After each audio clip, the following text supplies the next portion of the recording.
Thanks, Brent.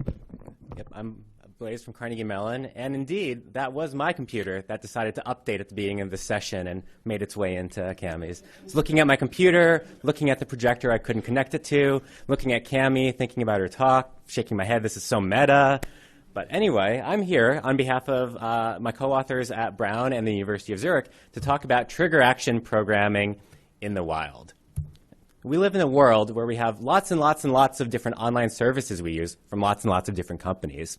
And we're moving towards a world, this Internet of Things, where we'll have lots and lots of different Internet-connected devices, likely from lots and lots of different manufacturers. Right?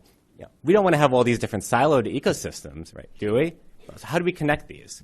Well, one of the ways to connect these are using services like IFT, short for if this, then that. And this is a service that lets you write trigger action programs, or in their parlance, recipes, of the form if this, so if some event occurs, then that, perform some action. Right? So if this, then that. So an example of this could be if tomorrow's forecast suddenly begins to call for rain, then send me an email and let me know. And it's not only if that's using this programming paradigm. If you use Samsung Smart Things, you can download the Smart Rules app, which lets you write if-like programs for smart things.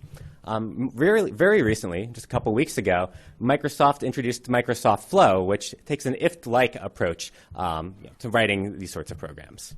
Right? However, if this then that, is the one with the largest mind share, the most prominent one.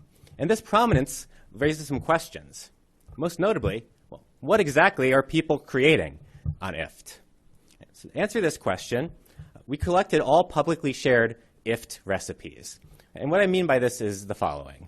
So on IFT, you create a recipe, and then you have the option, either keeping it for yourself, or you can choose to publicly share it, publish this recipe, so that other people can also use it. So we collected these publicly shared recipes. And we did so using the Selenium browser automation framework with Chrome driver. And we did this back in September, conveniently right before the Chi deadline. Right? And because we were interested in the longitudinal changes in this ecosystem, we compared this to a similar data set we had collected back in 2013 and that we discussed in a prior paper at Chi in 2014. Right? So our first order of business with this data set was to characterize the recipes people were writing and the overall ecosystem. Our second order of business, and I'll get back to this towards the end of the talk, was to share this data set with other researchers. Okay. So let me just go through an example IFT recipe to give you a sense of what our data looks like. So in this recipe, we have the trigger channel, in this case, something to do with weather, and then the trigger itself. Tomorrow's forecast begins to call for rain. We have the action channel, in this case, email, and then the particular action. Send me an email with some particular information. We have the author, or the user who created and then publicly shared this recipe, as well as the title that they gave this recipe. And finally, we have a number of adoptions, a number of other users who've adopted this own recipe, or using this recipe for themselves. Next, I'd like to walk you through a couple of the key characteristics of this data. The first is that we see huge growth from 2013 to 2015. So back in 2013, there were 67,000 recipes shared publicly on IFT. Now, 2015, we had 224,000. So basically tripled in the last 2 years. And we see similar growth in the number of authors. We went from 35,000 back in 2013 to over 106,000 in 2015. Right? So while we do see these 106,000 authors all writing programs, it turns out only a few of them are particularly prolific. Only 2.5% of authors have shared 10 or more recipes. The average author who shared a public recipe has just made one or two. Right? In addition, we see that many connections are being made. And what I mean by connections are connections between one trigger and one action. And so among our recipes, we see nearly 16,000 unique trigger action connections. So while there are some really popular connections, there's a long tail of connections. Right? So what does this data start to tell us? One of the key insights is based on the fact that IFT is big and growing.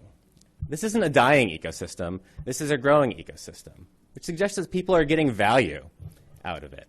And if people are getting value out of it or actually actively using it, well, that makes it interesting.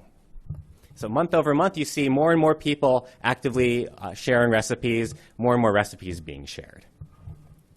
Second interesting insight is this dichotomy we found between adoptions and duplicated functionality. And what I mean by this is the following.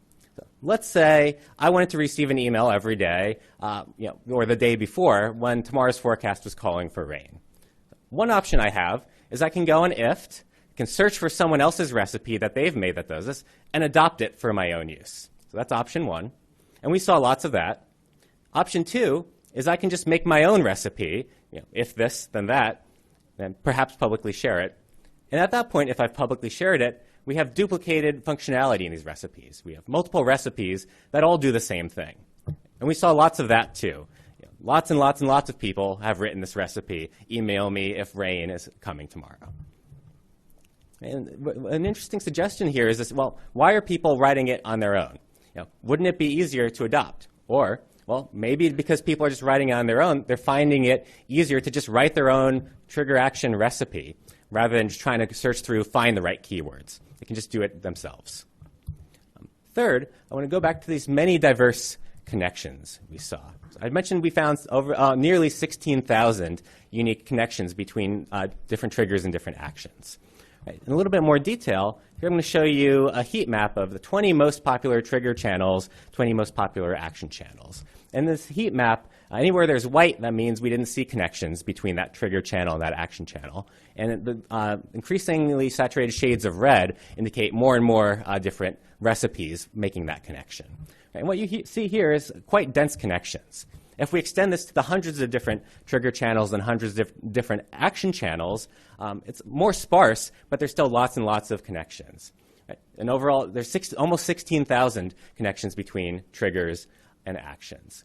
Right? And this is interesting. So let's say we had seen, and this was not what we saw, but had we seen only a couple of different connections being made.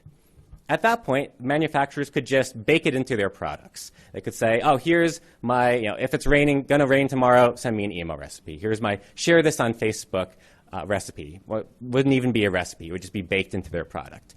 Instead, we see a long tail of people connecting different things to different things, which suggests that some kind of a glue, like IFT or a similar service, is performing an important role in this overall ecosystem. So what else does this data tell us?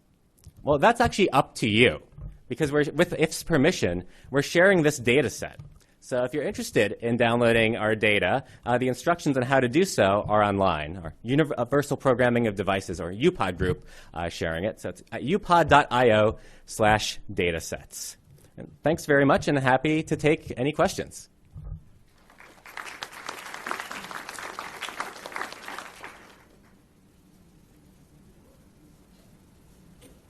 Blase, I have one. Sure. Do you want to go? So you said there are lots of duplicates. Has IFT done anything about discoverability and these types of things? Any suggestions?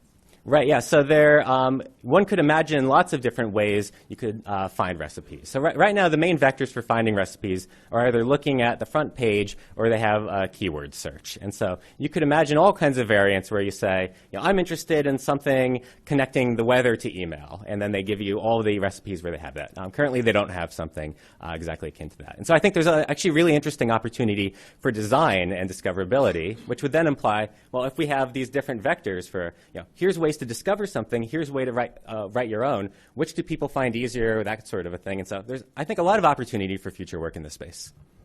Hi, my name is Eben Haber. I used to be at IBM Research, where I worked on CoScriptor, which is a paper from about 8 years ago on sharing recipes for web browsers in the enterprise. And we saw some similar things. And one thing that I saw that I don't know if you see in your analysis here, when we analyzed users, we had what I used to jokingly call viral adoption, meaning that you'd get sick for a while and then you'd get better and stop using it. And so people would get really interested, and if they had to use it, they'd continue to use it, but people's interest waned over time. Did you see that kind of thing? Right, yeah. So first of all, the CoScriptor work is actually super cool.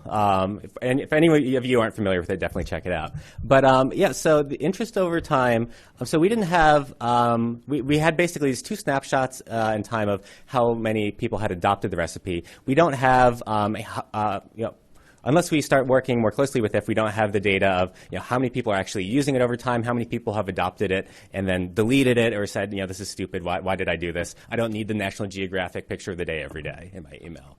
I'm experiencing that right now. We don't have the data to look at those questions. We do have the data in what we collected to look at engagement or engagement over time as defined by someone shared a recipe a couple of years ago and they still share a recipe. And we do see quite a bit of longevity over that, but I think there are many more interesting questions of how people are actually using it that we don't have the data to answer, unfortunately. Hi. So, Walter Wilsecki, University of Michigan. Maybe you just answered what I was about to ask, actually, but essentially, is it ever going to be possible using the current data that they have to look at if people are creating one-offs? So you say there's a long tail, right, in the actual recipes that people are creating, but is there a long tail also in kind of the usage? So is there a lot of the things that are just used once, if my fire alarm goes off, do such and such, and okay, well, my house doesn't burn down very frequently, right? Or even there's a one-time event coming up, some news event or something like that I really care about. Right. Do you have any sense of that, or can you collect that? Yeah, so our data, the publicly available data, does not include that kind of usage data, unfortunately. I think pretty much the way collaborating with IFT would be the main way to be able to get that data. And I agree, it's super interesting to look at the actual usage data. Cool, thanks, awesome talk. Just quickly about the capabilities of IFT. I think you said that when it came time for you to get the data, you used some other automation system, some other tool. So evidently IFT doesn't do what you needed. Right, yeah. Talk a little about that. That would have been also pretty meta if we could kind of write a web scraper using IFT. But yeah. So basically, the kinds of things IFT lets you do is they bake in a bunch of different, event-based triggers. And so it's basically, it's up to IFT to actually, there's no community support for saying, oh, I wish IFT supported the following thing. Let me just add it. So it's unfortunately pretty limited in that, and it's all just of this form.